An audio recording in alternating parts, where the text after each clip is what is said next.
میرا نام فہیم اتاری ہے۔ مجھے یہ پوچھنا تھا کہ سورج گرہن یا چاند گرہن ہو تو کیا کرنا چاہیے؟ بعض لوگ کہتے ہیں کہ جو خواتین امید سے ہوں ان کے لیے بہت نقصان دہ ہوتا ہے، برائے کرم رہنمائی فرمائیے۔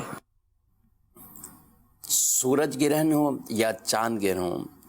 دیکھیں یہ اللہ کی نشانیوں میں سے نشانیاں ہیں، اور رب تعالیٰ انہیں ظاہر فرماتا ہے اپنے بندوں کو ڈرانے کے لیے، اپنے بندوں کو خوف دلانے کے لیے کہ اللہ رب العالمین قادر مطلق ہے، اسی کے اختیار میں یہ سورج بھی ہے، چاند بھی ہے، وہ رب تبارک و تعالیٰ کے حکم سے ہی یہ دن رات کی تبدیلیاں ہیں۔ جب چاہے تو رب تعالیٰ یہ چاند جو اتنا چمک رہا ہے یا سورج اتنا آب و تاب سے ہے، روشنی کے ساتھ ہے، رب جب چاہتا ہے تو ان کی اس روشنی کو بھی ڈھانپ لیتا ہے، ختم کر لیتا ہے۔ تو یہ رب تعالیٰ کی قدرت کی نشانیاں ہیں، اور ان قدرت کی نشانیوں کو ظاہر کرنے کا مقصد یہ لوگوں کو ڈرانا کہ تاکہ وہ اللہ کی اطاعت کی طرف آئیں، تاکہ وہ اللہ کے ذکر کی طرف آئیں، تسبیح تحلیل کی طرف آئیں۔ اسی لیے تو ہمارے پیارے رسول صلی اللہ تعالیٰ علیہ وآلہ وسلم نے ان کی نمازوں کا باقاعدہ ارشاد فرمایا۔ جی ہاں، سورج گرہن ہو یا چاند گرہن، اس میں نمازیں پڑھنے کا اہتمام کرنا چاہیے، اور ان کی باقاعدہ نماز کا ذکر وہ روایات کے اندر بیان کیا ہے۔ تو اس طرح جیسے سورج گرہن لگتا ہے تو جتنی دیر تک وہ سورج گرہن ہو، کوشش رہے کہ اتنی دیر انسان نماز کے اندر وہ مشغول رہے۔ 2 رکعت پڑھتا ہے یا اس سے زیادہ رکعت بھی پڑھی جا سکتی ہیں، اور توبہ اور استغفار کے اندر مشغول رہنا چاہیے۔ اس کو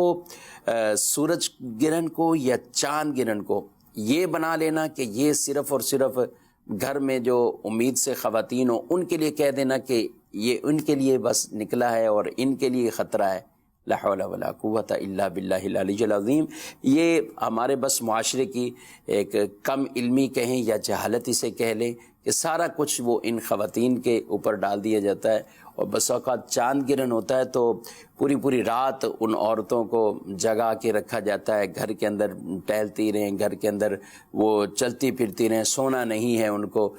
معاذ اللہ بچوں کو پیٹ میں جو بچے ہیں اس کو نقصان پہنچے گا۔ یہ بالکل جو ہے وہ بہت ایسی توہمات ہیں، شریعت میں ان چیزوں کا کوئی اعتبار نہیں ہے، بے اصل یہ من گھڑت ہے۔ جس طرح عام لوگوں کے لیے حکم ہے کہ وہ اس دوران نماز پڑھیں، تسبیح تحلیل وغیرہ یہ کام کریں، اس طرح گھروں پہ موجود خواتین ہیں وہ بھی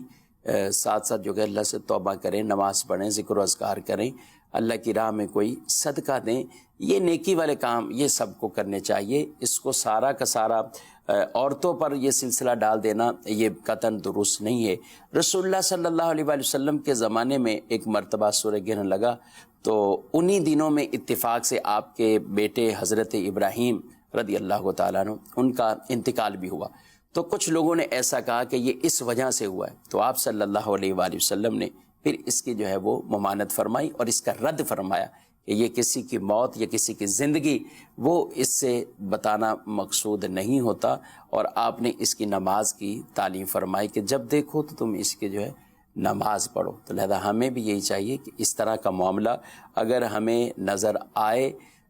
جب بھی ہو